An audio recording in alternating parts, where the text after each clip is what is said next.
ഞങ്ങളുടെ സ്വന്തം ശരീരം മറന്ന് ഞങ്ങളുടെ നേതാവിനെ സംരക്ഷിക്കാൻ ഞങ്ങൾ എല്ലാ നിലക്കും നിർബന്ധിതരും കടപ്പെട്ടവരുമാണ് എന്നുള്ള നിലക്ക് ബഹുമാനപ്പെട്ട സഅദ് ഇബ്നു മുആദ് റളിയല്ലാഹു അൻഹു അവിടുന്ന് പറഞ്ഞു. അതൊരു ചെറുപ്പക്കാരനാണ്. ഈമാനികമായ ധൈര്യവും ശൗര്യവും അതുപോലെ തന്നെ പ്രാപ്തിയും ലഭിച്ച മഹാൻ. അല്ലാഹു അവരുടെ കൂടെ സുഖലോക സ്വർഗത്തിൽ നമ്മെ ഒരുമിച്ച് കൂട്ടുമാറാകട്ടെ. 18 വയസ്സുള്ള സമയത്താണ് എന്റെ സഹോദരന്മാരെ ശ്രദ്ധിക്കണം. 18 വയസ്സുള്ള ചെറുപ്പക്കാരനായ സമയത്ത് സഅദ് ഇബ്നു മുആദ് റളിയല്ലാഹു അൻഹുവിനെ നമ്മുടെ നേതാവായ മുഹമ്മദുർ റസൂലുള്ളാഹി സ്വല്ലല്ലാഹു അലൈഹി വസല്ലം തങ്ങൾ പറഞ്ഞേക്കുകയാണ്. ഇവിടത്തേക്ക് യമനിലേക്ക് പറഞ്ഞേക്കുന്നു.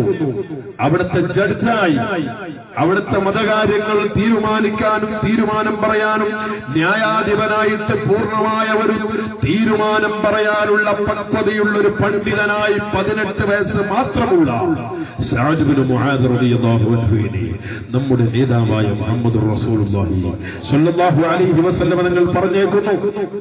എന്തിന്റെ പേരിലാണ്? അവരുടെ ഈമാനിക ശേഷി, ഈമാനിക പവർ. നമ്മുടെ അവസ്ഥ എന്തായിരിക്കും ആ കാലങ്ങളിലൊക്കെ? ഇത് കേൾക്കണോ നിങ്ങൾക്ക്? നിങ്ങൾ കേട്ടിട്ടില്ലേ ബഹുമാനപ്പെട്ട റാഫി ഇബ്നു ഖദീജ് റളിയല്ലാഹു അൻഹു? ആ റാഫി ഇബ്നു ഖദീജ റളിയല്ലാഹു അൻഹു നബി സല്ലല്ലാഹു അലൈഹി വസല്ലം തങ്ങളോട് വന്ന് സമ്മതം ചോദിക്കുന്നു. യുദ്ധത്തിന് സമ്മതം ചോദിച്ചു. യുദ്ധത്തിന് സമ്മതം ചോദിച്ചപ്പോൾ നമ്മുടെ നേതാവ് മുഹമ്മദുർ റസൂലുള്ളാഹി തങ്ങൾ സമ്മതം നൽകില്ലയോ? എന്നെ റിജക്റ്റ് ചെയ്തേക്കുമോ? എന്നെ മടക്കി അയച്ചേക്കുമോ എന്ന് പേടിച്ചുകൊണ്ട് ബഹുമാനപ്പെട്ട റാഫി ഇബ്നു ഖദീജ് 20 വയസ്സിൽ താഴെയുള്ള ചെറുപ്പക്കാരനാണ്. യുദ്ധത്തിനങ്ങ് സമ്മതം ചോദിക്കുമ്പോ അവിടുന്ന് സമ്മതം കൊടുക്കാൻ നേരത്ത് അതാ അപ്പുറത്ത് നിൽക്കുന്ന 16 വയസ്സുള്ള സമ്രത്ത് ഇബ്നു ജുൻദുബ് റളിയല്ലാഹു അൻഹു, ആ സമ്രത്ത് ഇബ്നു ജുൻദുബ് തങ്ങൾ ചോദിക്കുന്നു, ആ റാഫി ഇബ്നു ഖദീജിന് നിങ്ങൾ അലോട് ചെയ്താൽ, നിങ്ങൾ സമ്മതം നൽകിയാൽ, ഓ നബിയേ, ധർമ്മത്തിന്റെ മേലാകാശം പണിയാനുള്ള പക്വതയും തന്റെ ഇടവും എനിക്കുമുണ്ട് നബിയേ. അതുകൊണ്ട് ഞാനും യുദ്ധത്തിന് വരട്ടെ നബിയേ എന്ന് ചോദിക്കുമ്പോ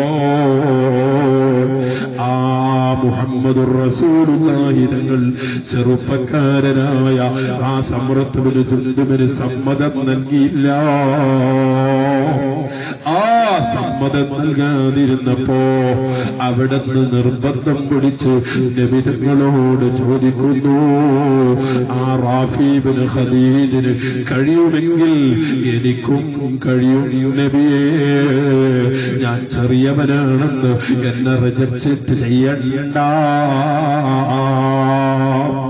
അവസാനമായി മുഹമ്മദുർ റസൂലുള്ളാഹി തങ്ങൾ റാഫി ഇബ്നു ഖദീജിനെയും സമ്രത്ത് ഇബ്നു ജുൻദുബ് റളിയല്ലാഹു അൻഹുമാ രണ്ടുപേരെയും ഒരു ഗുസ്തിക്ക് അനുവാദം നൽകുന്നു. രണ്ടുപേരോടും ഗുസ്തി പിടിക്കാൻ പറയുന്നു. രണ്ടുപേരും അങ്ങ് നല്ല ഫൈറ്റ് ചെയ്തപ്പോ ആ ഫൈറ്റിംഗിൽ ചെറുപ്പക്കാരനായ സമ്രത്ത് ഇബ്നു ജുൻദുബ് തങ്ങൾ വിജയിച്ചു പോയി. അപ്പോ നബി തങ്ങളതാ സമ്മതം നൽകുന്നു. രണ്ടുപേർക്കും